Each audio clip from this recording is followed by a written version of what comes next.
Ladies and gentlemen, welcome to the Above the Bar podcast, where each week we belly up to the bar with a new guest, find out what they do, who they are, and what makes them great. So sit back, relax, and enjoy.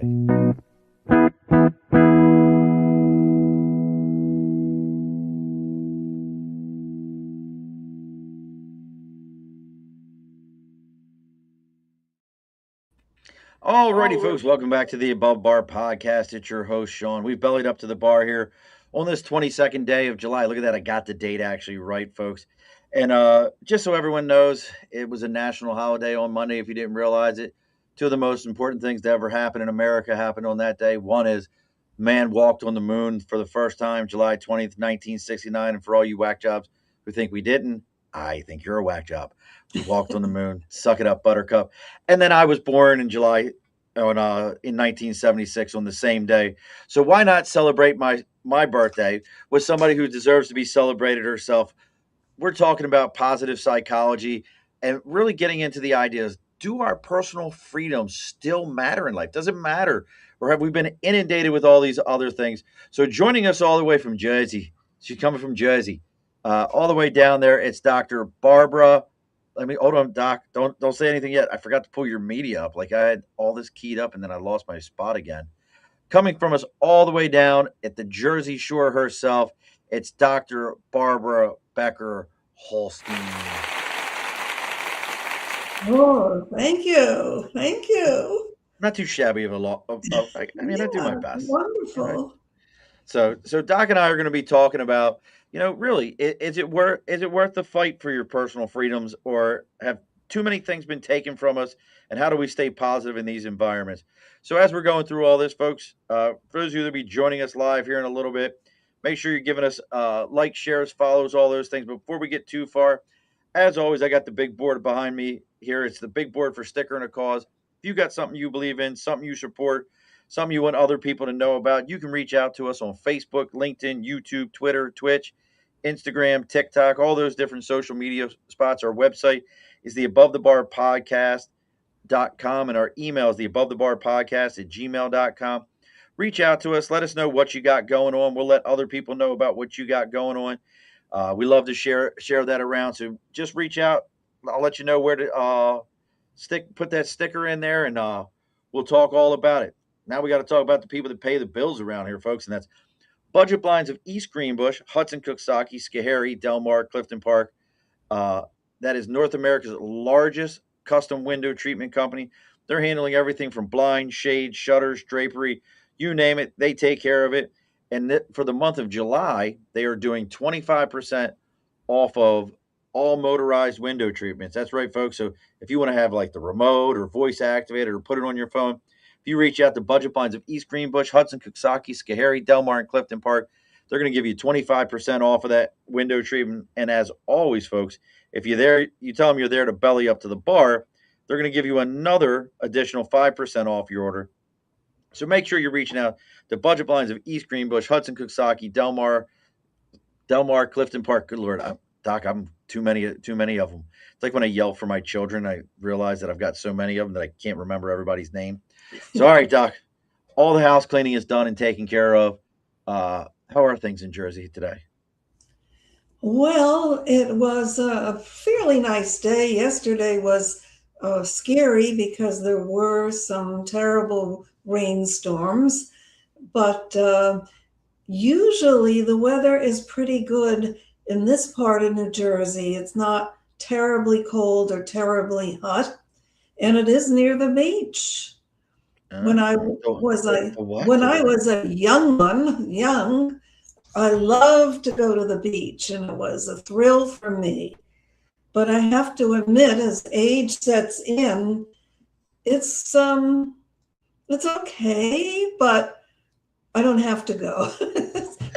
You're all right. You're all right not going now, huh? You're like, I'm good. I'm good. It's fun to go out for lunch or dinner. It's fun to walk on the boardwalk somewhat. And it reminds me that as a child, I went to Atlantic City with my parents when I was maybe 10 or 11. And it was amazing. They had these flying horses that leaped off of somewhere and landed. And it was one of the major events. I mean, today it probably wouldn't even be allowed because I'm sure a few of those horses got hurt. Yeah. But it was a long time ago, and things like that. Showbiz was really showbiz. So was it one of these kind of things like they were supposed to look like they were Pegasus, like jumping off and landing and all that?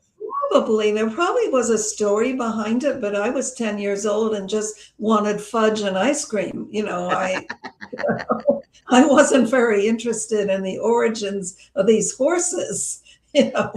That part didn't register with you Right. at all. So I want to talk a little bit. So you let's start with back here. How long have you been in? I get this wrong all the time, Doc. Let's start with this one. What's the difference between a psychiatrist and a psychologist? Which one is the PhD? Well, they both involve a higher level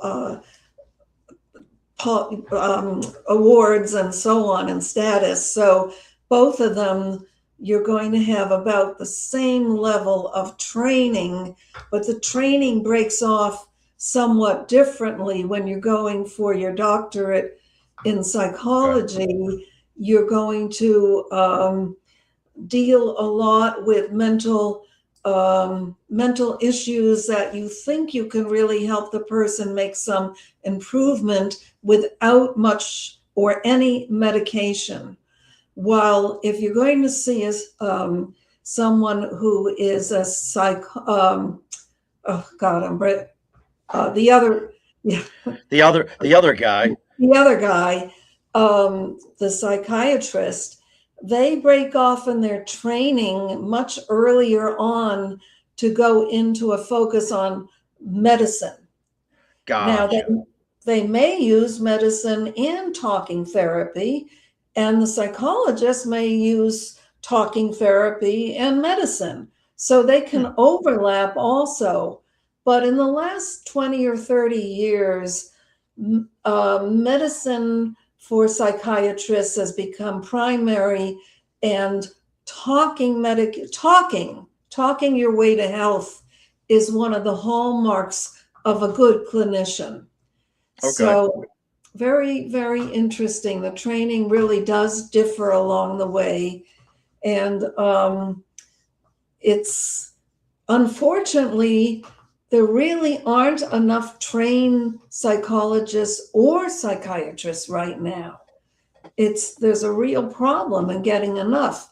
What's happened, I don't know if you've watched or seen on TV those ads that will get you somebody to help you with mental health Right. on TV, and then you can call in.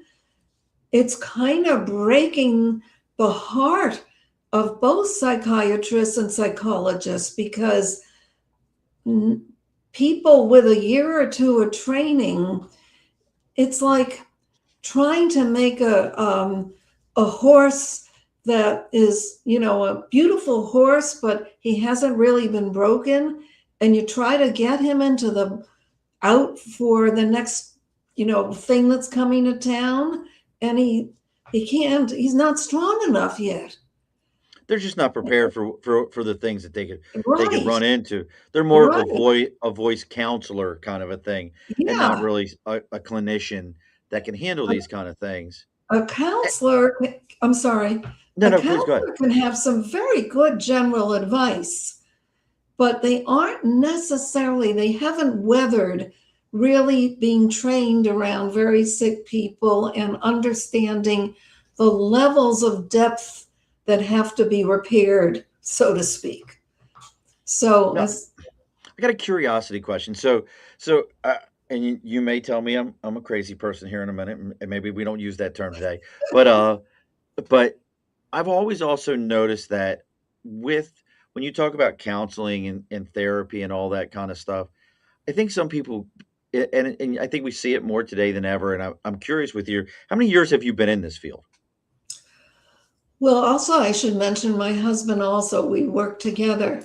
Excellent. If I tell you how many years I've been in it, then you will be close to knowing how very old I am. So I have to Well, you're frame only it. 30. You're only 30. Listen, I, listen. I You're the wish. doctor, but I'm going to give you some great advice. I tell everyone that I stopped at 30 because did you know 30 is the only age where you can say one phrase two different ways and nobody questions it? 30 is the only time in your life when you can say, listen, Barbara, I am 30 years old. I completely understand what you're trying to explain to me. Or if I don't feel like understanding, I can go, Barbara, I'm 30 years old. How am I supposed to know that? It's the only time you can That's say that. very good. That's very good. So actually, I'll just say that I have been a therapist over 40 years. Okay. So you get, the ballpark is pretty big and pretty long. And before that, I actually taught second grade for a year.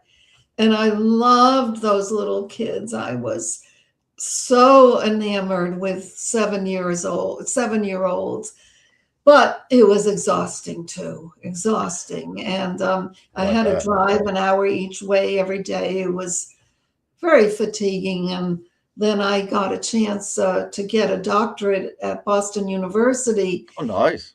So I grabbed it. And my doctorate was actually in education. Okay. So I then we moved to New Jersey.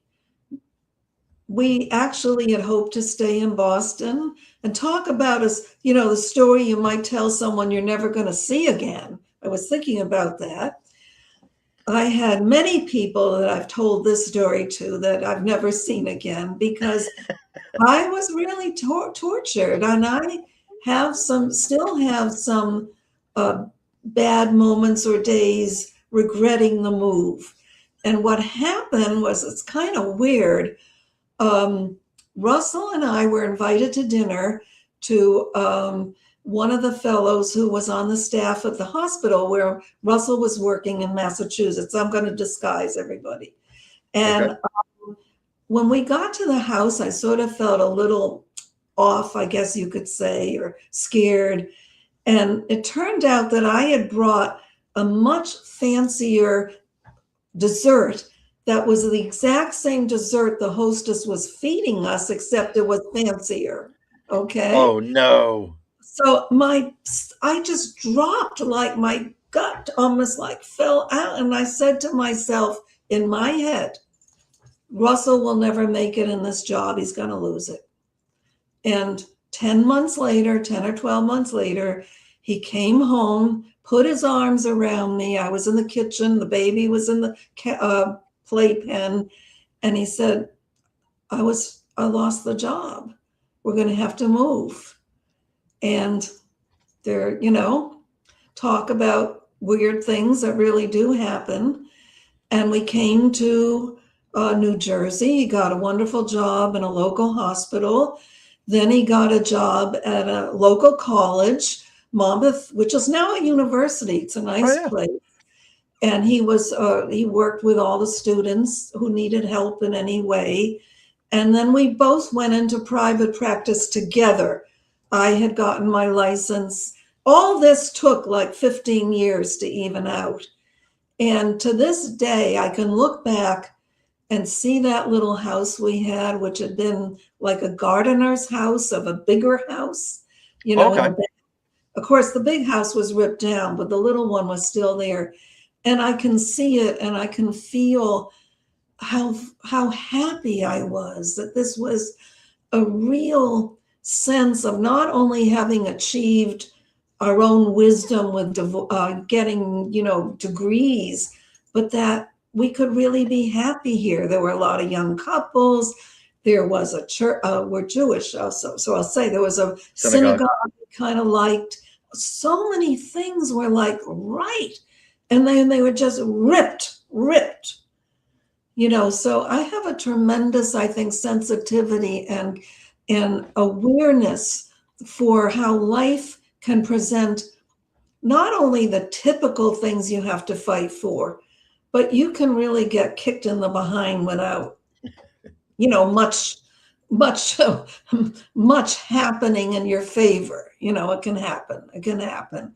And it takes a long time to recover from stuff like that. Well, I can tell you there, Dr. Barbara, is that must have been one heck of a dessert. Like you traumatized that lady. Like your dessert must have been pretty impressive. That you completely traumatized this person where she was like, "Listen, we can't. My dessert game is not strong enough. We can't have Barbara around Yeah, no more." So yeah. that's the other side to look at it is your dessert game must have been that strong Who that somebody knows? couldn't even Yeah. have you around.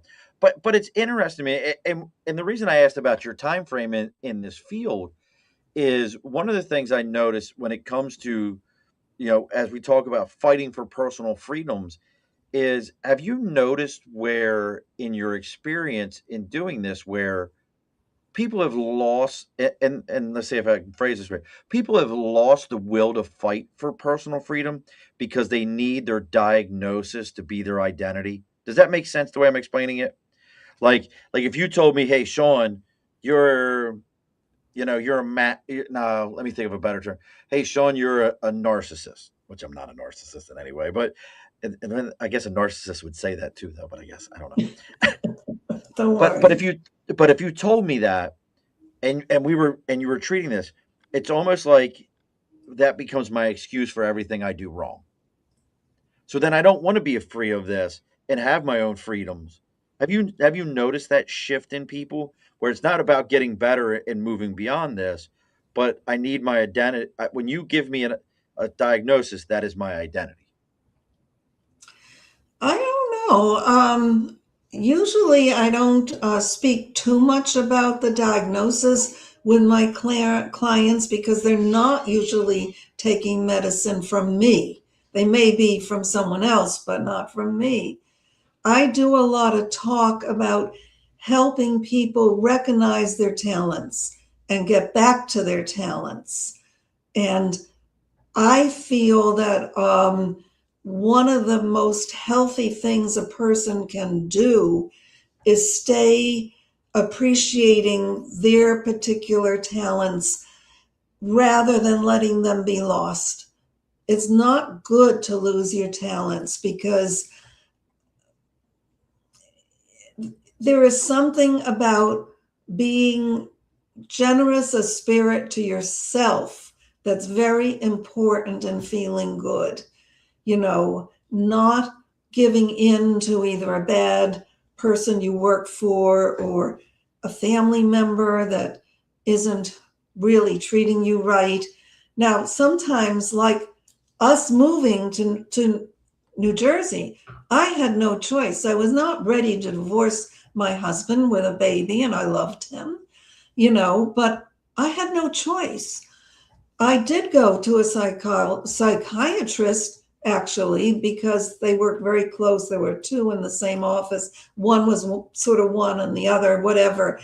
Um, and it made a big difference in the way I settled into living in New Jersey. I really could do nothing about it. And once you understand, like if you have to wear, you have to wear a crutch, you have to, whatever, you really understand that's just the way it is, then you can clean house and find your identity.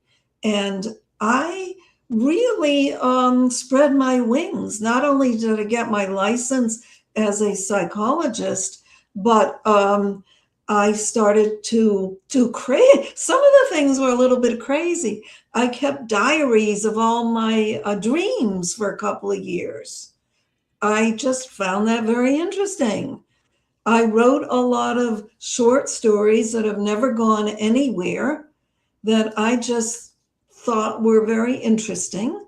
Sometimes people I had met, things like that. And I developed friendships with some very lovely women. Some are still my friends. And let's say I came to terms. I came to terms, and now, as I'm growing older, I became a filmmaker. That's my latest step out of the ordinary. I found that I think I always wanted to be a filmmaker, even as a kid, but of course I couldn't do it. But I found a way in. The world had changed, and the way in was the phones that we have. I never could have been a filmmaker if it weren't for these phones, because I didn't know a thing about really using the expensive material, stuff that people use if they're making a real film, and all the lighting and the wires and this and that. I took a chance and had a young girl. I had written a simple script about growing up, and I asked her to go home and, on her own time, take her phone, which was only a 6 at that point. It was very low level, but it worked, iPhone, and take what I've written that I want you to say, more or less, but in your own words, and let's see if we can make a movie. And she went home and did it in her backyard, her garden, her basement, and that show got noted in a very significant um, happening that was, for festivals. She did it. I was just the kind of overseer, like when the garden has already have all the blooms out. I was there, and she's gone on. She's become quite a well-known actress. Who But was that it? was, I'm not going to say her name because I don't have a good release on. She might not want me to, you know. Okay. So, but she's out there, and um, if you really want it, I'll get it for you privately. She's very Yeah, we nice. can talk. We can talk about that. So now, when you talk about the filmmaking, I know, and again, folks, we got Dr. Barbara Becker Holstein. If you have any questions for her, please drop a question in there or comment. Uh, we're also going to talk about, you've got your second book. You've got Women's Freedom: The Dawn of Possibility, and Women's Freedom: Unfinished Love Stories. Now, kind of staying with this theme of personal freedoms, you've mentioned a couple times things you felt like when you were in your youth you couldn't have done just because the technology wasn't readily available. It sounds like, also though, when it comes to this writing side, did you feel like that was something like you also couldn't do? Like, hey, my writing, even though I want to do it, it's a personal freedom that I can't let other people know about. No, completely the opposite. And I think that's because my mother was a natural writer. She wrote some terrific stories.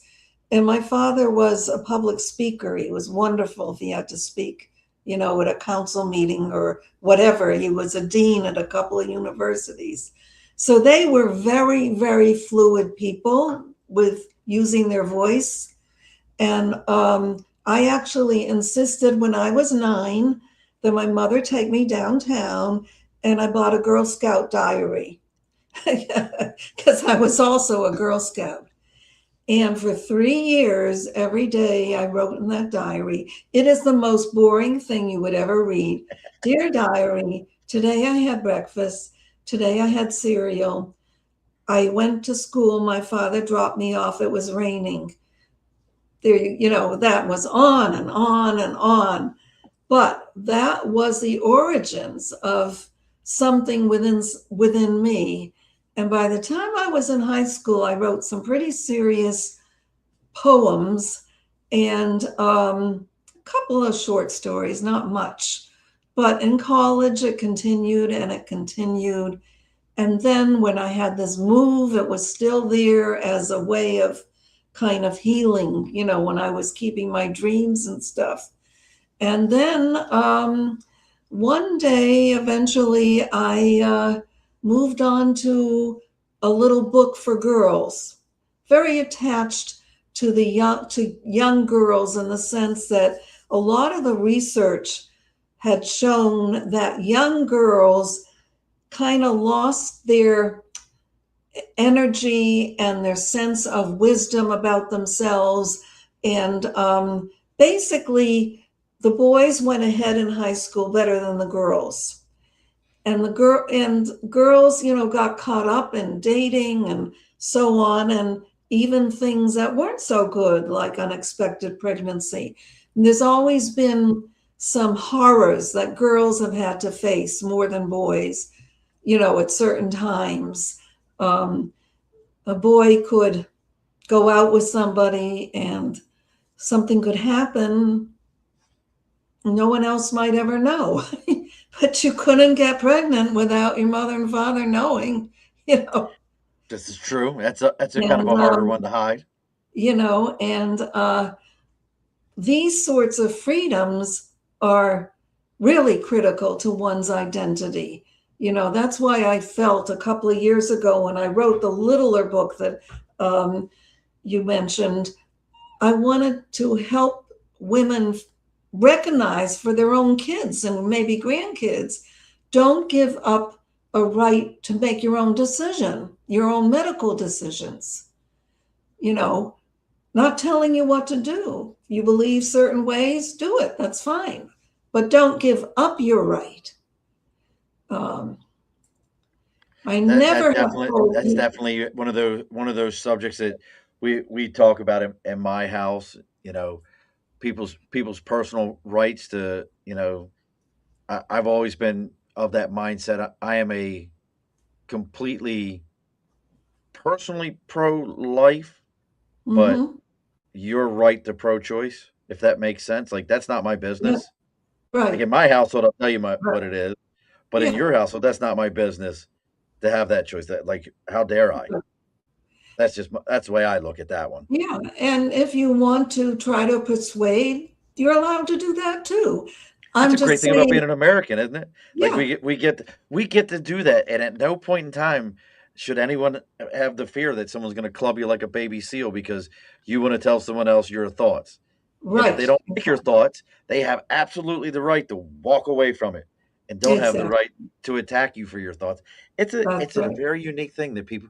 I see it in the media all the time. Where, again, back to what you're saying, there's personal freedoms. Like, do you have the right to a personal freedom anymore to even say, "Hey, Miss Barbara and I don't agree on the same thing"? That's perfectly fine. Right. But we both might like chocolate chip cookies. And if we can at least like chocolate chip cookies together, we can still sit down and hang out. We don't have to agree on everything. I tell people all the time, No. my best friend in the entire world is is far left.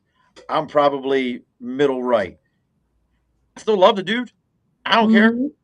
And that's one of those personal freedoms. With that, in your experiences, that I want to kind of stay on that line of thinking here for a second. How do you think people like, and you talk about it with young girls and with the books you wrote. And again, folks, if you want to check out Dr. Barbara Becker Holstein's books, she has two of them. It's now, is it eventually going to be a series, or is it just, It or you might just do these two? be. I'm hoping to make a film about uh, one of the books, the one that you just named before, because it's so easy. I found it so easy to make an interesting story in that particular book. So I am in the midst of trying to set it up to be a film. Is that the Dawn of Possibilities or the Yes. Unfinished Love Stories? Dawn of Yeah. Possibilities. I haven't read it, but I'll tell you, I love the name of it, Dawn of Possibilities. And now, as I'm reading what these are about, so it's Dawn of Possibilities. Let's say set in the 1960s, following Madison and Ginger as they step into college life filled with excitement, uncertainty, romance, and life altering decisions. Now, are And they they are they did. in Boston or are they in Jersey? They went to school. I mean, they're imaginary, but they went to I school in New York City, and Okay, which is a very busy place. They went in the early 60s, and they were confronted by numerous young men and other issues that came up.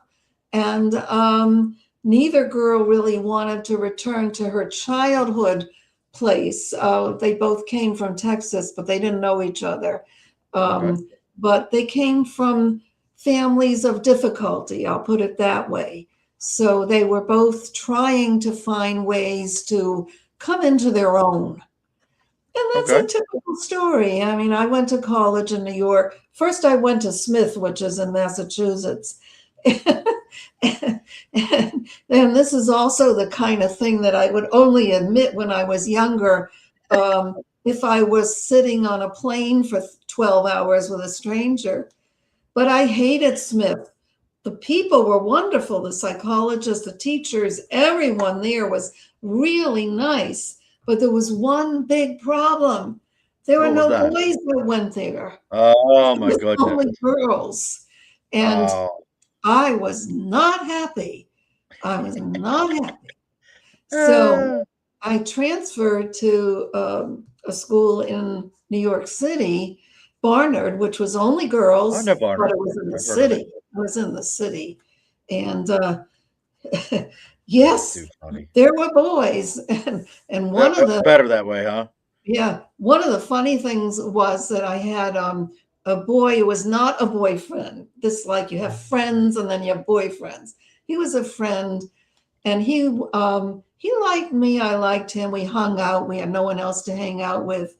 And one weekend, I was away, and when I came back, he said to me something like, "Well, what happened to you? Did you meet somebody from Afghanistan?"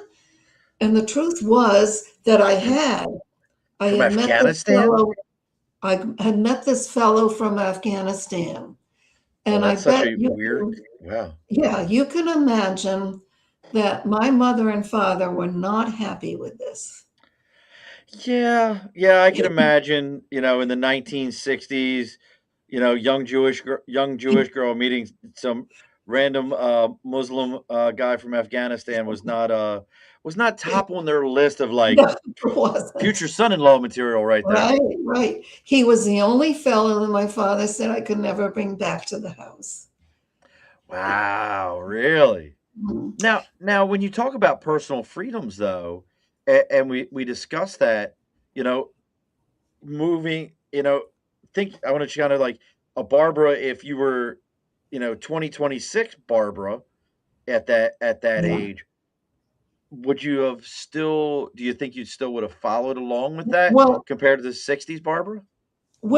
I'll tell you what happened for me because it ties into the whole topic of going for mental health and understanding your mind. I was talking to a psychologist at Barnard. They had some free people that came aboard and you could sign up and whatever. And this fellow said to me, "What concerns me is that your boyfriend is of a different culture, may go back to a different world at some point, and sometimes that's very hard emotionally on the recipient. It's very hard to adjust to all these changes." It Well, is. that did it for me. That did it. 2 days That's later, I interesting. had broken up I just find because, this absolutely fascinating. I have to tell you that this entire part of this is one of the most. So first off, I just wouldn't have thought about somebody from Afghanistan in New York City in the 60s. That doesn't register in my head, but it's interesting. So just because of that portion to it, it was like that was enough for you to say, "Yeah, I guess it is. It ain't gonna work." I was afraid. I became afraid. I think rightly so. It would take someone with a much stronger, maybe someone who just had lived outdoors on a farm or whatever, different things that I had never experienced. And it was Gotcha. too much for me. That's interesting. And I guess so. I'm curious then, how much of those type of experiences are in the book or influence A your lot. thoughts? Well, a lot, but I think when I work as a psychologist, I'm always looking in my own mind. I'm not necessarily telling my client. I'm trying to judge what is this woman's stamina? What can she really handle? What is she telling me about what she needs in her life? And sometimes I don't have to say a word. I mean, some people are really strong. I had one woman with a difficult husband. She finally got rid of him and went off on airplane rides with her girlfriends. I think a couple of them learned how to fly. I Oh, mean, she was built like of stone, but that's not the way most people are built. You have to get a judge of what's going to work for the combination of talents and hurts that the person is telling you about. And I try to do that so they can fly. They can fly in their own way. that's absolutely fascinating. Kind of the other side to the coin. Have you ever felt like you had the need to tell someone like, "Hey, you're taking the personal freedoms a little too far"? Does that make sense? Where they were just kind of they went from this, and we used to see it. So I think I might have mentioned it. I 20 years in the Marine Corps, and we used to see it with young Marines all the time, where they came from Midwest or very super conservative areas, and then they show up even in Jacksonville, North Carolina, or San Diego, and all of a sudden the genie's out of the bottle. Pandora's box is open. There's no putting them back. Have you ever experienced that on the other side where you're like, hey, these personal freedoms, this one might not be worth fighting for. Let's roll that back. I have, but not as often as the other way. Um, I've had people who can't make good judgment decisions. And usually that will go back to poor training in the house somewhere along the way growing up. But I might spend a lot of time trying to help someone to get better a better handle on recognizing who's safe to be friends with, who isn't so safe, and stuff like that. So I guess I'm kind of halfway toward what you're saying, but um, Well, I'm curious. You usually, just said something about how do you train? I mean, to me, I got lucky growing up, and I've always had a good gut feeling. I know, like when you said walking in with the dessert, you knew the second you hit the door, something in your gut didn't feel right. right, right. And I've always had that training in my life where I knew if it looked like a duck and quacked like a duck, it was a duck. I knew where I was at. So how do you teach that to somebody to understand that, like, hey, not all the people that smile at you are your friends, and not all the people who you think mean you harm. How do you train that to Yes. somebody? Well, yeah, it is case by case. If somebody um, is showing signs of poor judgment, then I'm going to be looking very carefully how she is really judging her things that she brings up with me. But otherwise, it might be another thing like she doesn't know how to get the best job that she deserves. So we might be working on helping her understand that you're not going to be hired if you don't get the right training. You can't just say, I want to be a librarian. Hmm. No, they're not going to let you in unless you get maybe the 1 year degree or something. And so a lot of times people are just like innocents. Their families are not equipped to give them some of the early tools to know, how to push ahead if you want to, and or to learn certain skill sets. It's good to learn hobbies. It's good to play an instrument, to be in the band with a big drum when the games come. Even if you're never going to make a dime with music, it's still good to be part of that. You know, Absolutely. it's a lot of filling in where parents have left off with their kids. So a good psychologist and a good psychiatrist will be filling in a lot of the time. You can do it. That's great. I'm so glad you signed up for, whatever, the Fill band. in the That's blank. good. Yep. Yeah. So it's very versatile. And I've heard you say a couple of times she. So do you focus mostly on women and women's situation? Yeah, I have had probably 80% of my clientele has been female and 20% males. My husband has had, of course, tons of men. A lot of men want to see a man. It's understandable. Oh And yeah. yeah, and he's had a lot of women too, because historically, women went more often for help than men as far as mental issues. So, yeah, right now I have a very small practice because the years are folding in, and I do want to make some more films. I want to see this book turn into a film. I've got things I want to do. And just like you being in the Marines, right? The Marines, you could probably have stayed another 20 years and risen, but you may not have wanted to. There's a lot of, time goes and you have to portion what you want to do with it. 100%. Yeah, I hit my 20-year mark, and I knew that was where I needed to get to, and it was going to give me the ability to fight for my own personal freedoms that I wanted. Like, okay, I have these benefits now that I can now move on to these other things.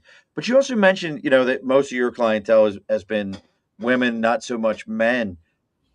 As far as these freedoms are concerned, do you see a lot, and does it come up in any of your books where, men being caught in the patriarchy kind of construct that doesn't allow them to move beyond it and be able to express some of those own personal freedoms and personal feelings in that same way? Well, I've had men whose parents were very difficult. And I think when the parents are difficult, whether it's a boy or a girl, it ends up with problems. You know, good parents, just good enough. Like there's this expression, good enough. If your parents are good enough, even if they have some creepy things they do once in a while, or, they stay, they, whatever, even if there's a little too much drinking, but it's all confined to the right, you know, Right. weekend, it can be okay. They don't have to be perfect at all. They have to be good enough. Yes. Well, you bring up a great point right there, and I think we have this whole social construct since social media has come along where you know we see the perfect parent on TV and the perfect people on there, and well, why aren't mine that way? It's got to be their fault that I'm this way. Never taking that ownership towards it, that that way we don't have to, well, I can blame that on me being this way and never taking that ownership for the decisions we've made. How do we even, I know this is a little bit of a left turn on this one, but you got me thinking about, see doc, you got me even thinking. This was not supposed to be a therapy session for me. This was not what this was supposed to be. You got me over here thinking about things. But in that sense, how do you get people to take ownership for those things? It's very hard sometimes, particularly with men. And there's a problem like with maybe a man has two women in his life, except he never bothered to tell one of them that there was another one. You know, uh, Dude, were you talking to my grandfather? Were you talking to my grandfather or something like that? and you know, they will not give up their stand till there's havoc. They're usually very hard to get them off into understanding a lot of the subtleties. But there are plenty of men that are just the opposite. They come, they listen very carefully, and they really want to try to lessen the repetitive things they're doing that are not working. I could agree with that. It's that they it's always attributed with it, but I don't think he actually said it. Einstein on what is it? Right. Insanity is doing the same thing over and over and Yeah. expecting a different result. We always attribute it to him, but then I've read something recently. It was like, there's no evidence he actually ever said that. We just Okay. we just attribute it to him. But we're getting close to closing time here at the bar, folks. Real quick, one giant leap. Before we get back into the show, here's a little piece of history. On July 20th, 1969, the world watched as humanity took its first step on the moon. I told you guys this earlier. It was a moment that provided what can happen when vision, determination, and craftsmanship comes together. That's just like you, Dr. Barber. Vision, determination, and craftsmanship. At New Scotland Spirits, they believe that the best things are built the same way, not by cutting corners, but by getting the details right. Every bottle is handcrafted in small batches right here in upstate New York, using locally sourced grain and a dedication to quality that's evident in every sip. So this week, as you remember one of history's greatest achievements, raise a glass to the pioneers, the dreamers, and the people who were willing to take the next great steps, like Dr. Barber with making Oh, movies and thank books and you. everything. Visit newscotlandspirits.com to find your next bottle. New Scotland Spirits, celebrating the spirit of exploration, one exceptional pour at a time. I'm telling you, Beautiful. I had to tie you right into that, Dr. Barber. You're taking the first pours and the first leaps. But yeah, back to your book and how this all kind of ties together. So as you're writing this and you're putting together again, folks, if you want to know about Dr. Barber's book, she's got Women's Freedom, the Dawn of Possibilities and Women's Freedom, Unfinished Love Stories. When you're putting this whole thing together, um, what was the actual goal in it? Was it just to get the story out? Was it to, hey, get the story out so I can make a movie? What was our goal here?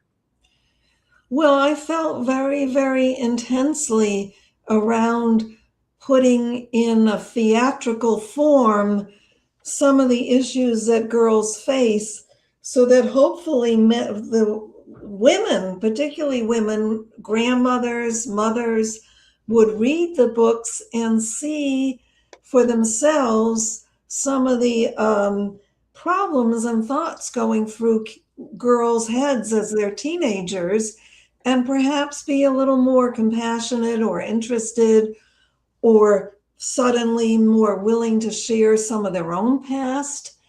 You just have a better sense of connection. It's really connecting the parents to the daughters. Yes, I would like to make money, but I have to say honestly, I'm not the best money winner in this world. you know. I mean, of course, I made money and I make money when I see clients, but I haven't found the miracle to, having a bestseller, for example. You know, That's a tough one right there. We've had it yeah, just recently had Kathy Nash on, and she's a writer and a publisher along with Kristen Manna, and that was one of the things we talked about is uh, you know, there's a million books written. We might hear about 5 or 10 of them every right. year, unless somehow your book gets dropped on Oprah's lap. No one, Yes. yeah, no one knows what your story is. So when you write, you really have to write for you first, and then everybody else afterwards. Um, as you're putting this together and you're getting this book together, now only because I know his name because you said it. How did Dr. Russell take it? Was he like, yeah, go write a book? I got other things going on, or was he part of the writing process? How did he feel as he was going through this? Well, I've been writing books for at least 20 years, and I can say when we owned our house, now we're renting. But I could say that almost every night when I was writing a different book, a mystery story uh, that I still am trying to push at times, next year in Jerusalem, it has nothing to do with the fighting or all that stuff, but it has to do with two young women that go to Israel and discover some stuff. But anyway, I'd be writing, and my mother had passed away that year, and I always felt that she helped me write that book, even though she was deceased. The writing came like so unbelievably every time I sat down. And from upstairs, Russell would be saying, Barbara, when are you coming up? That's how he helped. Now, That's it. where's Russell? Where's Russell originally from? Pittsburgh. Oh, well, that explains everything. I'm a Baltimore guy. We don't do nothing with people out in Pittsburgh. Ugh, ugh. It's out in Pittsburgh. That's like the Ravens' mortal enemies, Steelers. Ugh. We don't do nothing with them. That explains everything. That's all I needed to know. But so you're going through this process. You're putting the book together. Uh, we've got a couple minutes left here. What are some of the things that you hope people take from these stories when they're reading about these two girls and their adventures in New York City? What are some of the things you're hoping they're taking from this? Well, I hope some of it is pure humor and enjoyment.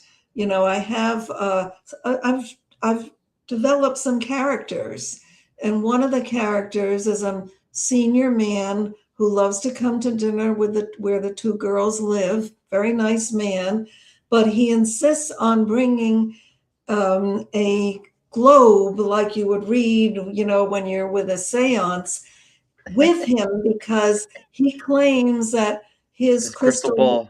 ball is going to help in talking. They're going to all join in. And the girls sort of go along with it, even though it's slightly creepy. And indeed, every time he comes, they hear something, sounds like somebody's talking from the crystal ball. And to make it even more creepy, it's stuff that the girls sort of need to hear. So it's unclear. There's like a stream of a mystery related to that whole thing. And in the movie version, um, I haven't put it in yet because I don't know how much I can afford. And nowadays you have to pay to make a movie. No one's gonna, unless Oh you're yeah. famous, you know. But I can just see how it would be so funny to have a scene where he brings the crystal ball and the girls are trying to serve the food and they hear this talking and they don't know where it's coming from. And it would make a great scene. Oh, So, absolutely. so at the same time, I'm sort of thinking about some of the scenes that I want to put in. And I want some of them to be interesting and funny. It's not all hard stuff. You know what you should do, what you should find. There was a movie probably about, gosh, 10, 15 years ago, maybe even longer, called Mystery Men. And it was about like all these unlikely superheroes. None of them were like normal superheroes, but one of the characters was known as Baby Bowler because her father was the bowler, and she had a Uh, bowl. She had a bowling ball that inside of the bowling ball was a skull, and it was her father. It was her father who was the bowler's skull, and that would make such a great like him walking around with his crystal ball was actually a bowling ball with a skull inside of yeah, it that he felt like that. See, you laughed at that. That would be hilarious to me. Like yeah, this yeah. little old man who's like everyone's he's walking around with the bowling ball again. Whose head is really in there? And that would be absolutely hilarious to me. But I get that. So you're what it sounds like to me is you're hoping that from this people are able to, besides a little bit of humor, but a little bit of practical application of life and kind of things, that can be gleaned from a past and brought forward in a practical way still. And maybe for mothers and grandmothers that read my books, it'll open the door for more easy conversation with their daughters and even a niece if she's visiting. I mean, I like to make people feel more relaxed about sharing themselves with each other. Now, when you say feel a little bit easier conversation, what do you mean? Well, sometimes parents never tell their kids what they did at that age. It can be very helpful to know that, you know, uh, maybe somebody stole some things from a store at 16 and had to go and do some, I don't know, helping somewhere to work it off of their license or whatever. But there's no need to feel any shame. It can help the youngster feel more comfortable to be truthful and understanding about whatever his or her life is like. A lot of times parents don't give enough easy time of chit chat. I know my parents, sometimes when we were in the car, they'd start talking, even if they had lost a job 20 years ago, just sharing it with the kids as they're driving. It can mean a lot to kids to know more about their parents. It So makes it's, you human. yeah, yeah, I love that. It makes you a little more human, and sometimes kids can look at you like, well, my parents have never done anything wrong, or yeah, they're boring. They have no idea that you know that you would at 6 o'clock or 8 o'clock at night on a random Friday you decided to drive to Myrtle Beach and sleep on the beach and hang out, and they don't know you ever did those things. Yeah, no, I like that. Hint, hint, wink, wink, kids. I did those things. Uh, yeah, your yeah. your dad did that, so that's interesting. Um, if somebody was looking for the book, they were interested in it, where could they find it at? Yeah, it's on Amazon very prominently. Just look up my name, Barbara Becker Holstein, and Amazon, and they'll be thrilled to send a copy out. You know, And they should buy multiple copies at once, correct? I would You know, love they it. should. Listen, folks, when you order, you're supposed to order at least 5 to 7 copies at a time. Barbara doesn't care what you do with the copies, but you need to order those. You could use them to hold up a table for all she cares. She just needs you to order 5 to 7 copies at a time. How about if somebody was looking to book you or any kind of speaking engagements or anything All like that right. coming around? Absolutely. I loved your talk. I had fun tonight. I loved it. It's a little I different. was I always a try to little, tell guests it's a little different yeah, I than was a the average little podcast. scared, but you became very nice and normal very fast, so it was fun. You know? See, now my kids would never believe you. You said my what? My dad's nice and normal. That's not my dad. You know, they would never believe any of those things. But if somebody wanted to book you for speaking, or do you have any speaking engagements or signings coming up? I have not so much that I can tell offhand, but I know I have a writing about being an entrepreneur, which I feel I am, that Wendy has set up for me. Uh, that's a written thing that I have to do in a couple. I'm Okay. going to try to take care of it next week. But just my email is the quickest way to me.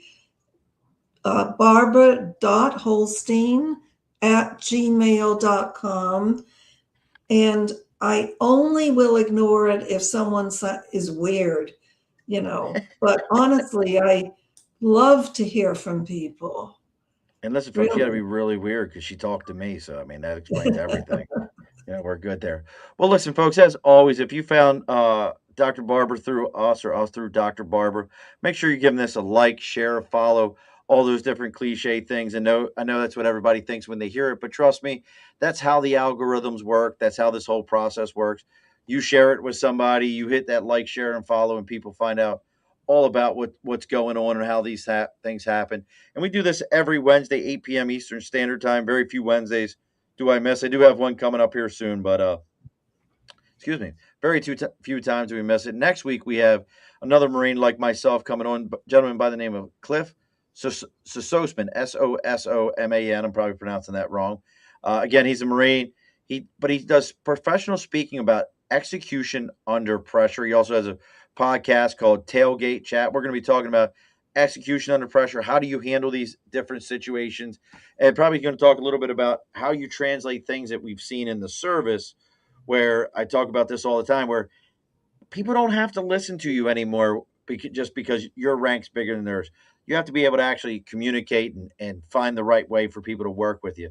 So make sure you're tuning in with us next week, 8 p.m. Eastern Standard Time. Now, Dr. Barber, we do this every week. And in case you didn't know, at the end of every episode, and don't log off right after this, we're going to talk for a minute after the show, but the guest always gets the final word every episode. So what's our final word tonight?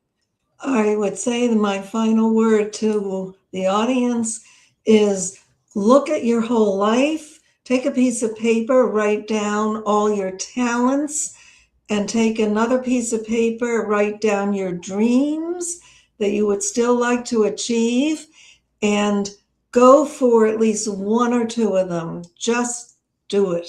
You'll be so happy. Alrighty, folks, be sure to push your stool in. This has been a Second Front podcast presentation found on Apple, Spotify, and wherever podcasts can be found.